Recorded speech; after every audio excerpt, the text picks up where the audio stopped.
Time to decide round 3 of the Fujitsu V8 Supercar Series from Winton. Tony D'Alberto to start from the pole alongside Luke Youlden.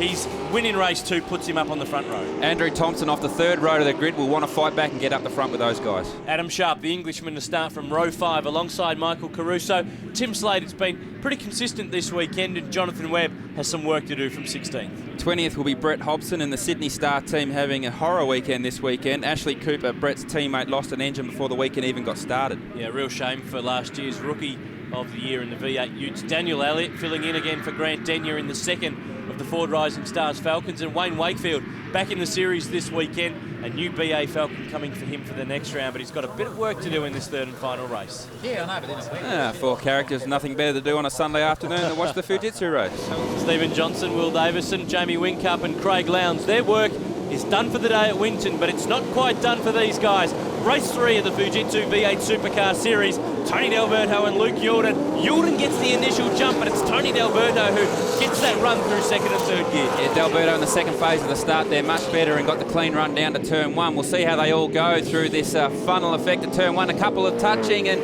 Chris Pither taking the inside line through turn 2, and we'll join with a couple of mates back there as well. A spinner in the background. Damien Assaillant, the young rookie, is facing the wrong way as the rest of the guys who take to the grass make their way back onto the circuit, but Tony D'Alberto leads this one. It's a longer race, this third and final race, so tyre preservation is a real key. It is. It's a much longer race, so we'll see what the guys have saved for tyres. We had a wet race in the middle there, race 2, so they should have a pretty good tyre bank. As we see, traditionally turn 1 at Winton, it's very, very difficult. Oh, Jose up the Fernandez, inside, yeah. And you know, these guys just taking to the grass, and we see Damien Assaillant.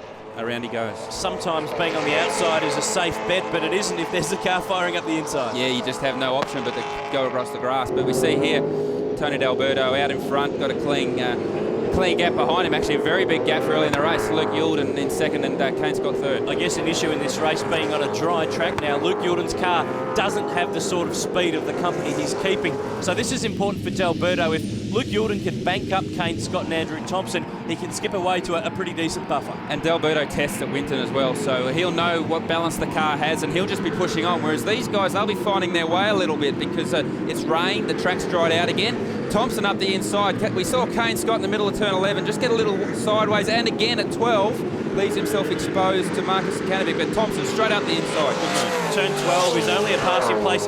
Drive-through penalty for Luke Youlden. That must be for that start infringement. He just looked like he jumped a bit too early. Yeah, I thought he was creeping. He obviously had the car right on the friction point with the clutch. We'll see here, this will be clear. And there he goes. And he keeps going now. You can move and then stop before the green light, but he was clearly still moving. And he was over his pit box as well, so it's a clear giveaway, that one. Drive-through penalty, Luke Youlden. That's a real shame. It's been the best weekend for HPM Racing that they've had since the start of this year, and that must seem like it takes forever at 40 Ks. It's a long pit lane at Winton as well, so Luke will be seething. It was his mistake, and you know, but he was there. He was on the front row. He's proven the point, and he'll be there again before the end of the year, I'm sure. Matthew White, the Dynapack Falcon this weekend. His first running this year in the championship, has been a mainstay in the Fujitsu series, and this is the car that Marcus Marshall raced last time out at Wakefield Park. Finished up on the podium, and Matthew running 2 cars this weekend with Tim Slade. Yeah, Matthew's been trying to get a 2-car development series team up and running for a while now, and this weekend with Tim Slade in the car, and good run for Matthew, first time back. Michael Caruso, the first round winner at Adelaide at the Clipsal 500, but the wheels have really fallen off his championship campaign the last few rounds. Yeah, he struggled a little bit this weekend and actually had a diff failure in the first race, which put him behind the 8 ball. Fought back well in the second race to be in the top 10. And now on the dry, we'll see how he goes. But Matthew White also tests here at Winton, as does Marcus Sakanovic in front of him, so it's going to be hard work. I guess the next round we go to is Queensland Raceway. That's the home track for Andrew Thompson and all of the Queensland teams. And really, Caruso has to wait until Oran Park until he gets to race at his home seat. Yeah, it's a lot like the main series where we see development series teams either based at Winton, Queensland Raceway, and then a couple also at Oran Park, Sydney based. So everyone has an advantage at some stage throughout the championship. Now this third and final race, the track conditions are very different to race 2 in the damp, and almost brings this racing back to a more line astern affair. There's a bit more entertainment in race 2, and the wet conditions really do mix up the haves and the have-nots. Well, they certainly do, and the wet conditions create more of an element of mistakes. Guys make small mistakes or don't get the drive out of the corner that they think they want, and enables passing opportunities. Andrew Thompson, the slowest part of the circuit, at about 60 k's these hairpins in the Latitude Developments Falcon, and he is the fastest man on the track. 125.3 last time around. Jose Fernandez, it's been a horrid weekend for the Prodigy team with that Fujitsu Ford. Gene Rollinson has been pretty solid this weekend, but Jose, we're hearing that's a drive-through penalty for the contact at turn 1 with Damien Assailant. Yeah, very, very difficult turn 1. It's very, very tight, and often there'll be contact, and it's hard to have someone blame, but they've found that Jose did something wrong there and served his drive-through. Damien White, the Select TV, Wollongong Performance Commodore, the former Paul Morris Motorsport chassis, and that team pretty busy repairing their own VE Commodore after Paul's accident at Pukekohe, and this team is, I guess, a customer team of Paul Morris's squad, and they've been pretty solid this year. Yeah, he has been, and Damien obviously going very well. We saw on a graphic a little earlier that Michael Caruso was one of the fastest cars on the track, but we see here Damien White giving Michael Caruso plenty to think about, so good job by Damien. Damien's done a lot of miles in V8 Utes, a former champ, of course, no relation to Matthew White, who's 2 cars in front. No, it's like the Kellys in the main game, isn't it? There's plenty of them, but yeah, Damien White been around for a long time, and he also been working to get himself in the development series with his own team, and going very well this year. Scott Loadsman off the road, the Tintercar Commodore, some damage to the front spoiler on that car, so that's a real shame for his first weekend with that X-car. Fabian Coulthard raced that car in the first 2 rounds of the main game at the Clipsal 500 and also at Barbagallo, but a really good fight here. Damien White looks like he's got a bit of pace on Michael Caruso. He has, but it's whether or not he's got the pace in the right part of the track. It's very, very difficult to pass here at Winton, and I think Damien's probably got a bit better power down than Michael Caruso. You see he comes off the hairpin there, has a look up the inside. Close, but not quite. No Caruso cigar. Really gave him some racing room there. That could have been dangerous, but hung out wide there and turned in late. Yeah, good move by both the guys. They gave each other plenty of room, but what it does now is allows Damien to set up Michael for the over and under trick down here at turn 11, and Damien trying to get up the inside on the curb. Will he do it? And close. Again, they give each other plenty of room, so that's good racing by both guys here. They obviously want that position, and no contact so far. Damien White had a tough race 1, had some contact with Shannon O'Brien, and that's not the first time this year. They came to blows at Wakefield Park, just makes a small mistake there at turn 1, but gathers it all back up. Actually saw Damien White's brake disc glowing, which is very, very rare to see at Winton on a cold day like that. Gary Dean, that is at the exit of pit lane, so that car is out of the way. It looks like by the wheel marks there that the rear tyres have completely seized and locked up there, so maybe an engine or a driveline failure. I'd say a driveline failure, which is quite strange. Don't see that sort of thing too often where the wheels actually lock up, but we see here D'Alberto's got a good gap, but Thompson's going very, very well, and he's stalking him. Still a long way to go in this race, 16 laps, so anything's possible. Thompson only 2 seconds behind, so this will be an interesting one. The margin when Thompson started this charge was 4.5 seconds. He certainly started to eat into the gap. Can he catch Tony D'Alberto? We'll find out after the break in race 3 of the Fujitsu V8 Supercars.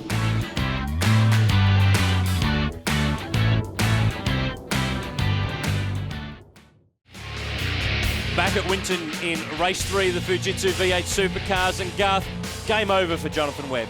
Yeah, we hear from the pits that he's lost the power steering belt, and incredibly difficult to handle one of these cars around Winton without power steering, but we see here Andrew Thompson has closed the gap to Tony D'Alberto. He has made that gap almost nothing. This is the run down to the second gear, turn 11, and look at that. That is an indication of the sort of times he's been taking, almost a full second on each lap. That's a great job by Thompson, because he hasn't tested here. D'Alberto's tested him plenty of times and knows the circuit well, so that's a great effort to pull him in at that rate. 2 young guns, and this is what this series is all about. We're going to see the pair of them at Sandown and Bathurst for the endurance races. D'Alberto with the Autobahn team alongside Steve Owen, and Andrew Thompson with the Jim Beam team. You can just see from that onboard shot that Thompson means business. We saw in race 2 he was struggling with lack of grip, but he's not struggling now. He's really pushing on. He's made a lot of time through the sweeper now. The hard stop at Penrite Corner. He makes a lunge and gets up the inside. Did that a little bit too easy there in the end, but D'Alberto fights back on the outside, but he's in no man's land there. You need a lot of cooperation from both drivers if you're going to pass up the inside at turn 7, and Thompson sent it up there, there's no doubt about that, but D'Alberto saw him coming, gave him plenty of room, and good job by both guys. Howard Racing watching on. Their man is pedalling away. He is the race leader now, and You notice that they've just picked up that the passing has happened, because in pit lane you can't see that part of the circuit. And the car's actually similar sort of colours, so until they come around and you see the front of them again, you probably couldn't tell. But great job by Thompson. We see here he's gapping him straight away. He's got good pace in that car. How much of a case of championship is this for Tony D'Alberto? It looks like he wasn't going to fight with Andrew Thompson. It looks like he's going to settle for second. Here's contact with his teammate Mark McNally, Chris Pither, Sam Walter and Adam Sharp there, but it looks like Sam Walter's going to lose out. You can actually see there on Sam Walter's car, he had a flat tyre from that lock-up, so went in very deep under brakes, locked the tyre and ended up flash spotting it down to the canvas. A replay of Thompson up the inside, went in deep, actually locked the tyre to get the job done, but D'Alberto gave him plenty of room. So you're right, I think it is about championship. Sam Walter making the long trip back to pit lane. Just out of this one, it's been a tough weekend. That is a real shame for Greg Murphy Racing. This is their test circuit, and it's starting to get a bit dark here at Winton. The last race of the day, and Jose Fernandez, it's been a shocker. He's gone from podium at Wakefield Park to back of the weekend at Winton. Yeah, tough weekend for Jose, but he'll fight back. Marcus Sukanovic, 4th position, doing a good job, staying out of trouble, and they've had an indifferent start to the season, so this is a good one for Marcus. Even an indifferent start to the weekend, as we mentioned earlier, but has fought back really well, running 4th place. We know Marcus is a fairly handy peddler. He's been the champ last year in V8 Utes and also Commodore Cup, but this is a major, major step up. It is, but he got good opportunity, good equipment. I know that car very well myself, and you know, I've actually been for a ride with Marcus in the car, and he does a pretty good job, and as he'll continue to learn as another character watching on. Andrew Jones, former champion in this category in season 2004, has had a bit of an up and down weekend for Team BOC at Winton, but good to see so many of the main series drivers sticking around and keeping an eye on the Fujitsu series. More than likely keeping an eye on who's going to be sniping around for their drive in the future. Michael Caruso, a guy with a fair bit of experience in open wheeler racing, and he's trying to chase them down. And there's a guy who's pretty happy this weekend, Jamie Wincup, the round winner in the main series for Team Vodafone, and Craig Lowndes watching on now. They've got Richard Lyons and Alan Simonson joining them for the Enduro, so not some drivers from the Fujitsu series, so I dare say they're just keeping an eye on who's coming through for the later years. Yeah, no doubt, and guys keeping up to date with what's going on. The main game races finished for the weekend, and plenty of action in this one. You see Wagon Wakefield in the pits, drama with the 40 car. Yeah, he's had all sorts of dramas this weekend. That car driven by Neil McFadden the first 2 rounds, and Wayne drove this car in fact last year in the Fujitsu series, but looks like they've got some dramas that are going to put pay to this weekend, and he's hoping to get his hands on a BA for the next round at Queensland Raceway. Dale Wood making a lunge on the inside of Terry Wyhoon, who's got some damage on the front of the Kitone Falcon. Yeah, the front guard actually hanging off, and now we see Terry's out in the mulga, it looks like, and just see him splashing through those puddles. That we've had an incredible amount of rain in the lead up to this weekend, and now Terry's on slick tyres trying to get back on the circuit. It's hard work. Some chat that this car's going to be taken over in the next few rounds by Owen Kelly, who's going to join Ford Performance Racing for the Enduros. Even though it's an older model AU Falcon, it's got good pedigree. It's an ex-Stones car. It's a good one, as we actually see here. There was Terry had a partner in crime, Dale Wood, I think, from their earlier contact. And here we go, Daniel Elliott. Oh, bang. That's one way to introduce yourself to the Masters. And they didn't see it coming. They were looking out, they had the oil flag out for one reason, and next thing you know, there's a Ford parked in the tyre barrier right behind them. Andrew Thompson, no problems. He leads. More after the break. Restart time in race 3 at the Fujitsu V8 Supercar Series at Winton. Daniel Elliott's car was in a dangerous position, the officials deemed, so the safety car was deployed for a few laps, and Garth, this sets up a 3-lap sprint. It does, and lucky it is only 3 laps. We see the boys have got the lights on. It's getting dark out there as Marcus Sukanovic has a look up the inside of Kane Scott, can't get the job done there, and allows the first 2 to jump away that little bit. A great chance for Andrew Thompson to fight back in this championship. Was 9th in points coming into this weekend, but a good fight of cars here. Tim Slade, Mark McNally, 2 youngsters who are mixing it up in the V8s with some drivers who have been around perhaps a little bit longer in Luke Jordan's in there and Mark Howard as well. Yes, we see a replay here, and that's Damien Assiliot spinning at turn 12. Very easy to do there. There's actually a puddle on the exit of turn 11. He dropped the rear tyre in that, around you go. And that was at the restart, so he's going to have to start pedalling. Look at Andrew Thompson. He has really fought clear of Tony D'Alberto, and for a while there I thought maybe he might have used the tyres up to catch Tony, but clearly he's got good car speed and good tyre preservation. He's had good pace in that car the whole race, and now just jumping away on this restart, and he'll just control the race to the end here.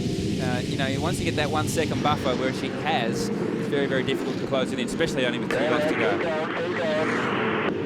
That was the call. Keep going, and it's certainly going with Matthew White and Damien White. There's a touch between them at turn 12, and Matthew White's out through the scrubber. He's going to at least get back on the circuit, but it looks like he's lost about 5 spots. There he did, and just looked like a small contact from Damien White. Just enough, like very, very slippery down there. There's a lot of muck on the circuit at turn 12, and once you get offline, that's it, it's curtains, you're in the marbles. I just overheard a car that, sounds badly off song. That sounds like a broken header, and we're hearing it could be either the white car or the Caruso car. It's a bit hard to tell. It doesn't slow the cars down too much. They just sound shocking. As we see a replay here of Damien White and Matthew White.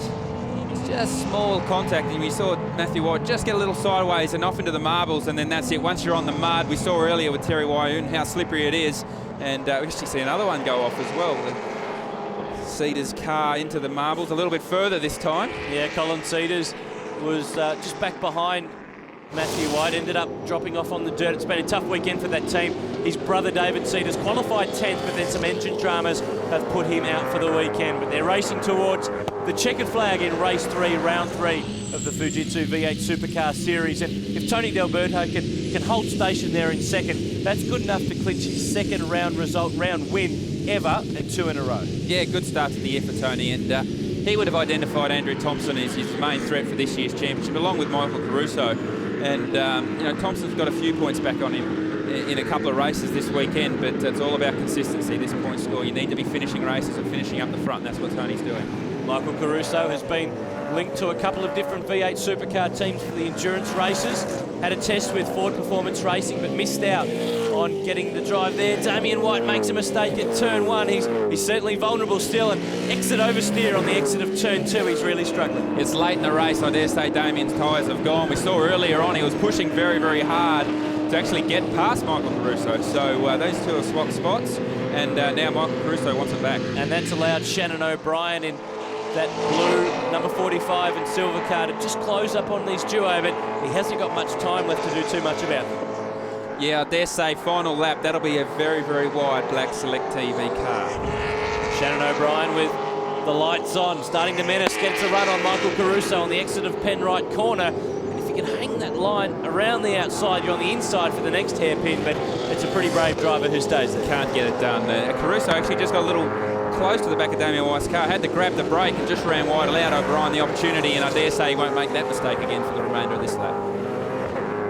Bringing it home towards the checkered flag. This has been a longer third and final race, and Michael Caruso is desperate for the last 2 corners to hang on and pick up some vital championship points. But Andrew Thompson, the Latitude Developments, Howard Racing Falcon, he's going to win his 2nd race from 3 this weekend. He's done a superb job. He brings it home in race 3 to take the checkered flag.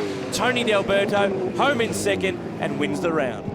Nice and consistent from Tony, and that's what this championship's all about. Extends his championship lead, keeps the car straight. Great job by Kane Scott and Marcus Akanovic for 3rd and 4th. Howard Racing, Warren Davis, the team manager there.